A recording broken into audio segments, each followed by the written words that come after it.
three. I'm gonna play this commercial and then we come in. Hey guys, this is Pat Jenkins of On the Hill Media and voice of Fayetteville High Bulldogs Athletics. Make sure and subscribe to our YouTube channel. That's On the Hill Media. Make sure you hit the bell for all notifications. As we say, let's get it.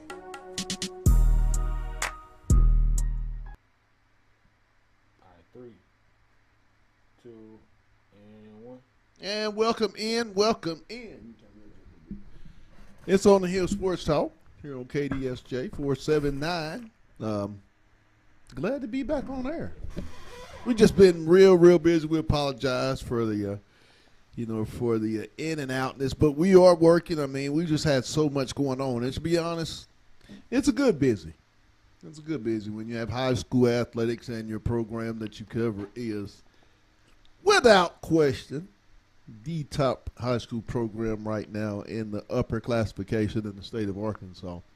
It's a pretty damn good feeling, isn't it, Demetrius, to be part of the Fayetteville Bulldog broadcast team. And if you're not doing anything tonight, the number one ranked Fayetteville Bulldog boys basketball team will be hosting the Southside Mavericks. Fayetteville comes in at 21-2, 9-0 in the league. Their girls ranked 6th in the 7A classification in the state of Arkansas at 16-7. 7-2 will host the Lady Mavericks as well. That tip-off will be at 6 p.m., and if you're not doing anything, you can check us out. We'll come on there. Myself, my play-by-play host, Aaron Ragland, and my program director and camera guy, Mason, we'll all be on air about 5 minutes till 6 prior to the girls' tip-off. So if you're not doing anything, go to On the Hill Media on our YouTube and enjoy some high school basketball, OTA style.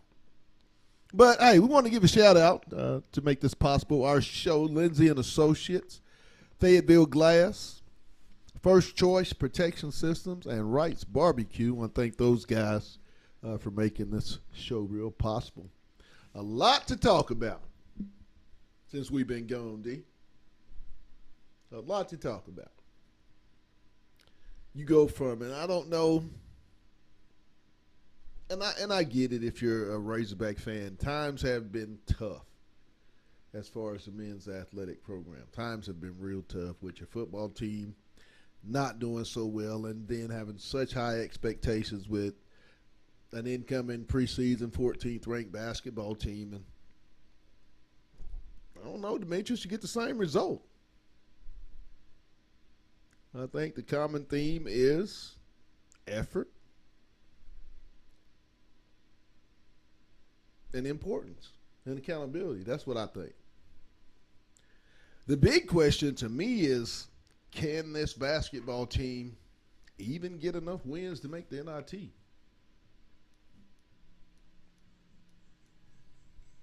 I don't see this team getting very much better defensively. Do you? I mean, I don't. I mean, unless they go get a new set of guys, but I don't think you can go get a new set of players in the middle of the season. So I really don't see that happening. A new set of guys, man, that's being mean, man. You know that? I mean, we've seen the productivity from the guys that we have. So, I mean, that's very true now. Expecting the same results from the same thing is insanity. So it would be insane to think. But let me recant real quick. I think given different environments can be a result of different outcomes. So I think them adjusting to whatever they need to do in that locker room to get the cohesion in time, I think could result from a different outcome. But I think it's still a mentality that I don't think these guys are built as a defensive team just off the rip of how they play basketball and their style. Do you think some of these guys came here off of what had been done in the past and not really understood just the expectations of playing in a program like Arkansas? Because to me, I mean, I think and I've mentioned it to some of my colleagues. I mean, I think this program might be too big for some of these guys. Just point blank, period. I mean, I expected what we got Saturday. I mean, if you can't get up for College game day and Kentucky being in town all on the same, then as a competitor, that's not the kid or that's not the person I want on my on any of my competitive teams. I don't care what sport it is. And I thought they did compete quite well. But for a big picture, I mean, where do you think this? How do you think this team's going to perform tomorrow night down in Baton Rouge versus the Tigers of LSU? Will it be the team we saw Saturday? They showed glimpses of how they beat Duke and Purdue, or will it be the team that we saw last Wednesday and prior weeks that gives up 8 to 11, unguarded attempts at the rim? To me, this team still ain't got no identity. Except it's soft. I hate to say it. I think the Purdue game was probably the worst thing that could have happened to this basketball team. I think, although that was an exhibition game, I felt that it inflated the egos of a lot of these guys coming into Arkansas, and they didn't quite know the work ethic that came behind the expectations and now the target that was on their backs. I think these guys came in here thinking, we're at University of Arkansas, not even off the merit of what those guys have done in the past, but I think just inflation of the work that people think they put in. You know how you can think, I'm going to the gym every day, and because I'm going to the gym, you really think you're working, but then you really go to the gym and you see another guy working out, and you like, ooh, yeah, that he really getting it in. And I think that's what you got when you got these guys coming from smaller division basketball, and I'm not taking away from these other conferences, but right. I think the mentality of when you talk about the SEC, it just means more, and I think it has to do location-wise or geography of just being in the South, right? You have this grit, you have this get it from the bottom, get it out the mud. You see a lower demographics of people, and I think it does affect the mindset and mentality of the type of players in this league. And I think it shows when guys from out of the conference come into this conference and really see the type of athletes and the type of physicality and work that you really have to come in, night out in the SEC. Like, you can go to the Big Ten and play. Right. You can go to these other conferences, but when you come to the SEC, it's a certain level of physicality and a certain type of grit that you have to play with. And I think these guys didn't quite understand what that looked like. Right. And I think there was no real true example from a leadership standpoint that could show these guys this is what it looks like. Although we did had expectations with Devo to do that. I think, and not even to talk down on Devo, because I think Devo impacted the program overall in a positive manner. I think when you look at the totality of his career, did he not live up to the expectations of his senior year? Probably so, but I think when you look at what he did for the program, and not just the program, for us, because I saw some social media clips where Ronnie was talking about how Devo was one of the first guys that Muss offered, to build that camaraderie within that core of young Arkansas Razorbacks. Ronnie said how he knew if you offered Devo, he's going to come here and commit and be that type of player that you need. And it fizzled out, but I think that also is due to the program telling him he was better than what he is. When you got people coming in your face every day telling you how great you are, and I think the attention that he received the first year after the Final Four played a big account to his drop off in productivity. Right. I think a lot of people really boosted his head, and he's looking around seeing one and dones, and he wants to be one of those type of people, because now you got people in your ear saying you're just as good as those guys, or you're better than those guys. So it's a tough thing to manage in the SEC, because again, it comes with a lot. There's a lot of high expectations, and then again, you're dealing with a fan base that, and I hate to just say it this blunt, really doesn't have a lot. When you look historical value, doesn't have a lot to really pride themselves on when you talk about championships. It is that 94 team that they really, credit to and, pay dividends to. So then when basketball season rolls around, it's that same type of high hope expectation, especially when you have, the results you had in football this year. And that's my little rant. I apologize for that. Bill Story's going to share his rant with us. And, hey, what's up, my man? Hey, we're glad to be back as well. But Bill says, seems like the basketball team been having hangouts with the football team. This madness has got to stop on the hill. These players need to play ball or hit the road. Simple as that. I think Bill speaks for a lot of what the fan base is talking about. I mean, several times, even in the media, I'm not going to sit in line and say, I think on both in both the men's and women, men's football and men's basketball, I think we've seen times in competition this season where those teams quit. I mean, we can't sit here and act like that never happened. I'd be lying to you if I didn't say I didn't see that from the press box a few times on both sides. Because I have. I can't sit there and say that it's pissed me off to the point where sometimes I do go home and catch the Zoom from my living room, my couch. I can't say that I don't do that because I have. But I do think still yet this program can get to a certain level, but it's just not right. It's not there right now. When I look at this basketball team, I don't see toughness. And, hell, you look at Tennessee and they're coming in here. Mississippi State's physical. But did you see also Tennessee just got in trouble for some NIL violations across multiple sports? So then you got that's just crazy. NIL violations to me. Hey, bro. What? NCAA tried to, what? NIL violations. Comical.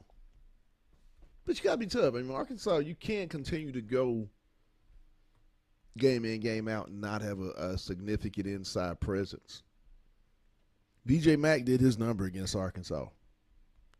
The big fella at Auburn did his number against Arkansas. The big fella at Georgia did his number against Arkansas. Florida, these guys, when you go and look at these box scores of the 6 losses or any of the 10 losses, it comes down to what's been done in that paint area and what's not being done on the offensive or defensive boards. I haven't seen a team that, and I'm not trying, and I don't want to be so hard on them because I understand these are kids, but we got to go in the body of work and we got to be honest with the job that we do. On-ball defense is at an all-time worst that I've seen with an Arkansas basketball team. And I can change. I've told people, Pilfrey didn't have all the talent. Heath didn't have all the talent, but the kids absolutely freaking played hard, and they played to whatever talent they could play to. I've seen this team not play a lick of defense. Demetrius, tell me, how many charges have you seen this team take? Because I've seen Fayetteville High take more charges than this basketball team at the University of Arkansas had. And I think that's where you talk about leadership and examples when you talk about guys that did those type of dirty work. When you talk about Jalen Williams, that rings bells as leadership. Guy that came in every day to work. It came in, buying into the program and being the type of player that players want to look up to and be like and emulate. So again, I think those type of plays, those type of grit, show you the character build of your players when they're willing to take those charges, when they're diving for loose balls, when they're hustling for those out of bound balls that probably could have let go, but they saved it to get another possession. To me, again, that is a reflection of your team and what you've really been highlighting as right. This is what we are. When you describe championship team, give me your 3 characteristics you look for in a championship team, be it high school, whatever level. What are your 3 characteristics? And if any of you viewers and listeners want to chime in, what are your 3? So I think one is organization. Okay. Like from top to bottom. Just how you're structured, how you go about doing things, how you do everything from day to day, whether that's eating, whether that's practicing. And I think that's something they struggle with this year. And, I think that was attributing age to maturity. You know, when you have older players, you assume that these guys are matured. You make that assumption because they've been alive longer that they would act more accordingly. I can recall a press conference at the beginning of the year when we were over there in the training room, and we talked about spoke about how this was the least amount of time that he had to spend with the players, just due to these guys being older and being older statesmen, where they can kind of tailor themselves. It was one of those player-driven teams, as a lot of people say, where you have player-driven teams leading the locker room. And Musk spoke about how this is one of the teams that he didn't have to do a lot of overseeing. And so he thought. Look at bingo. That's where I'm going back. So I think looking back, I think he didn't do enough oversight, and that's what I mean by when you go to the gym and you think guys are doing what you think guys are working out, you think guys are putting in the work, you think guys are doing what they're supposed to do. Yeah, they're at the gym, but are they doing those habits of a championship team? So going back to organization, then discipline. Of course, you got to have discipline.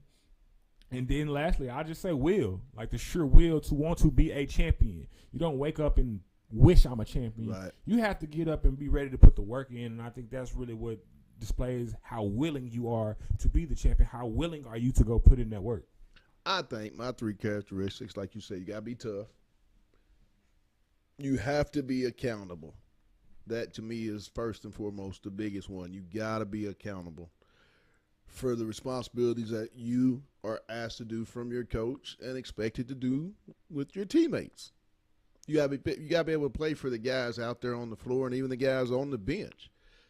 I can watch this team, and I don't see any of those guys on the bench encouraging very much. Body language does not whisper, it screams, and you can tell with this team there's a lot of pouting that goes on. And so then it's not a locker room where there's a true leader, a true voice. I think that's another thing lacking. I think you always have to have a true voice on a basketball team. And I think once you have that, then there's a start for a lot of great success. I mean, I'm looking at Fayetteville High, and you see guys like Jaden Haney, you see guys like Ornette Gaines, and the guy that I'm really big on, as you guys like to say, Nigel Armstrong. I mean, these guys are seniors that came up, and they might not be the biggest scorers in Haney or Armstrong, but at the same time, not too bigger presences on the court as far as senior leadership. Not too bigger guys. Haney does it in the starter's role, and Armstrong and Rush, they come off the bench and do it off the bench. I mean, and that's why they're number one. And the same thing with, Muss and his prior teams. I say all that to say, I mean, these guys had leaders and they had role players and they played for each other, and you could tell on the defensive end. Because defense ain't something that people are going to write about. Ain't nobody caring if you had 20 steals. It's more important to have 20 points and how many dunks out of that 20. So defense is something I think you got to take pride in, and you can tell the previous Musselman teams, that's what they hung their hat on. Pride, grit, like you said, toughness, and a willingness to want to win. These guys played to win, and I don't think this team does that. I think this team has a lot of guys that are scorers, and I've always said if this was pickup basketball, probably no one team that's in the country. I'm not even sure about pickup basketball, maybe 21. We're playing 21, we might have a chance, but even pickup basketball still requires some level of team camaraderie. Right. And I think due to the egos of some of these players, they have moments where they're playing together and there's flashes, but I think there's so many guys that come from being an alpha dog and then or the alpha male and don't understand, hey, I have to be an individual inside a team concept. I still have to play my style of game, but I have to play it within the means of the team. And you know what, man? I hate to say it, and I know everybody. I mean, I'm not going to try to get on here and bash Devo Davis because I agree with you. He did some good things. Oh, he did some great things. But not having he and Brazil on the court, I thought this team played more together than they have all season and harder than they've had together all season long. Well, Pat, in my personal opinion. I agree, but I also I'll agree with that, Pat, but I also go back and say that I think some of that was due to how much TV attention was in that game. Guys always want to That's play. true. Like, Guys always want to play you when can't get up for Kentucky on national TV. Something is hey, wrong. college game day there. They're probably thinking, something is hey, wrong. this is my chance to Right. get my NBA shot. Guys are watching this game nationally just due to it being Kentucky. So Right. I'm not dismissing it either. But what I'm saying is I can't credit that to these guys just yet because they haven't shown me consistency at doing so. Because even with them doing what they did and having the type of chemistry that they had, they still didn't do enough to win, and they should have won that game. Yeah. Hey, that's gonna wrap us up tonight. We'll be back on tomorrow at 1:05. I promise you.